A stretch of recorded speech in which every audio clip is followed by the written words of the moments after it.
All right, we've all seen those headlines about some new health study, and we just want a straight answer. But you know what? In science, the most important answers are almost never a simple yes or no. Today, we're going to become medical detectives and learn how to find the real story behind the numbers. So, let's open up the case file. So, a new drug hits the market, a new study gets published. And what's the first question absolutely everyone asks? Does it work? I mean, it seems like it should be a pretty straightforward question, right? But here's the thing. This is where the real detective work of science actually begins. You see, researchers aren't really looking for a simple thumbs up or thumbs down. They're asking much more powerful questions. Questions like, for whom does this really work? What happens when you use it with something else? And maybe most importantly, how is it actually doing what it does? These are the clues we're going to be hunting for. So here's our game plan. Think of it as our medical detective's toolkit. First, we'll tackle the idea that one size doesn't fit all. Then, we're going to unpack three really cool concepts: effect modification, interaction, and mediation. We'll also get real about the challenges researchers face, and then wrap up with why knowing all this makes you a much smarter consumer of health news. Okay, first up, we have to get past this idea that a single result tells the whole story. Because an average effect that gets reported for a whole population, well, sometimes that average can hide what's really going on underneath. Yeah, this is something scientists call a heterogeneous effect. It just means the treatment might be a total game changer for one group of people, but do pretty much nothing for another. The detective's job is to figure out who's who. So what's the tool they use to do that? Well, this brings us to the first tool in our kit: effect modification. This is the scientific method for answering that huge question, for whom does this work? It helps us zero in on the detail. So what does that really mean? Well, the core idea is that a treatment's effect isn't some universal constant. It's actually modified by another characteristic. This third variable could be anything, really: your age, your sex, or in the case we're about to look at, your body mass index, or BMI. Let's check out a real-world example. Check this out. The huge Million Women study looked at hormone replacement therapy, HRT, and its link to endometrial cancer. Now, when the researchers sliced the data by body mass index, they found something stunning. For women with a BMI over 30, taking HRT had a huge protective effect. But for women with a BMI under 25, the effect was pretty much non-existent. And when you see it laid out like this, it's so clear. That protective effect isn't for everyone. It's almost entirely concentrated in women in that highest BMI group. This is a perfect textbook example of effects modification. The takeaway isn't just that HRT works or doesn't work, it's that its effect is powerfully modified by a person's BMI. Okay, so let's grab our next tool. This one builds on the last one, and it helps us answer the what else question. In other words, what happens when you combine two different things, like two different drugs? Now, it's really easy to get this one confused with effect modification, but the difference is actually critical. So remember, effect modification looks at one thing, like HRT, across different groups. Interaction, on the other hand, looks at the combined effect of two separate things. Are they stronger together? Weaker?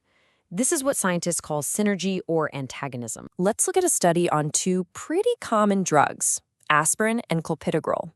Taken by itself, aspirin increases the risk of a serious GI bleed by about 2.5 times. Clopidogrel alone, that increases it by about 3 times. But what happens when a patient takes both? Whoa! The risk just skyrockets to nearly 13 times the baseline. This is the absolute definition of a synergistic interaction. I mean, think about it.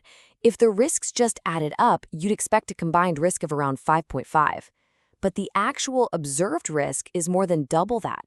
The two drugs working together create a danger that is way bigger than just the sum of their parts. So how much of that massive risk comes from the interaction alone, separate from what each drug does by itself? We can actually figure that out. If we start with that total combined risk, and we peel away the risk from just aspirin, and then peel away the risk from just clopidogrel, what's left over is the extra risk created purely by the two drugs working together.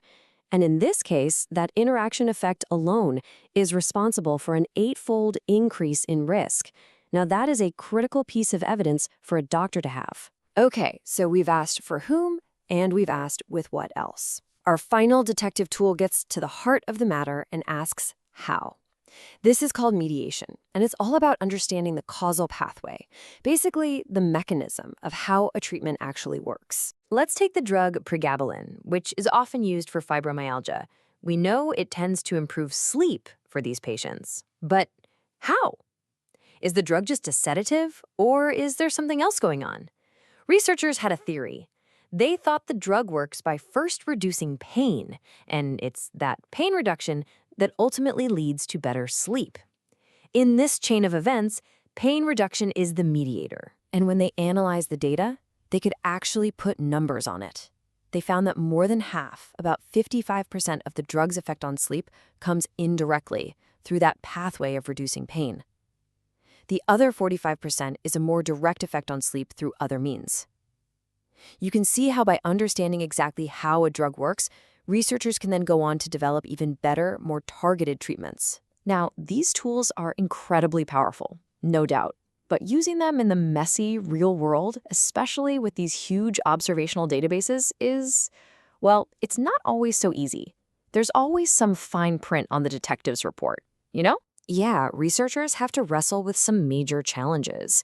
You've got confounding factors, things like smoking or lifestyle choices that can totally muddy the waters.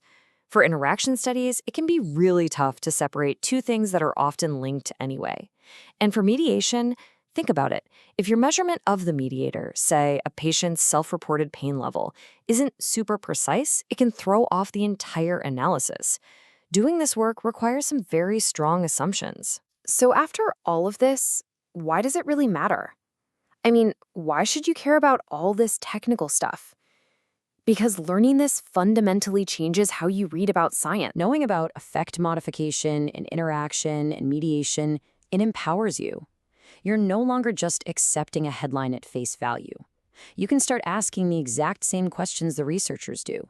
You start thinking, okay, but is this for everyone? What else could be at play here? What's the real mechanism they're talking about? As the authors of one of the papers we've been looking at put it so well, the whole goal is to understand the pathway. Science isn't just about finding a result. It's a process of discovery, of peeling back the layers. The real goal isn't just to know if something works, but to truly understand how, why, and for whom. So I'll just leave you with this question to think about. The next time you see a big story about a new wonder drug or some groundbreaking study, what deeper questions are you going to bring to it? What will your inner medical detective be looking for now? Thanks for joining me.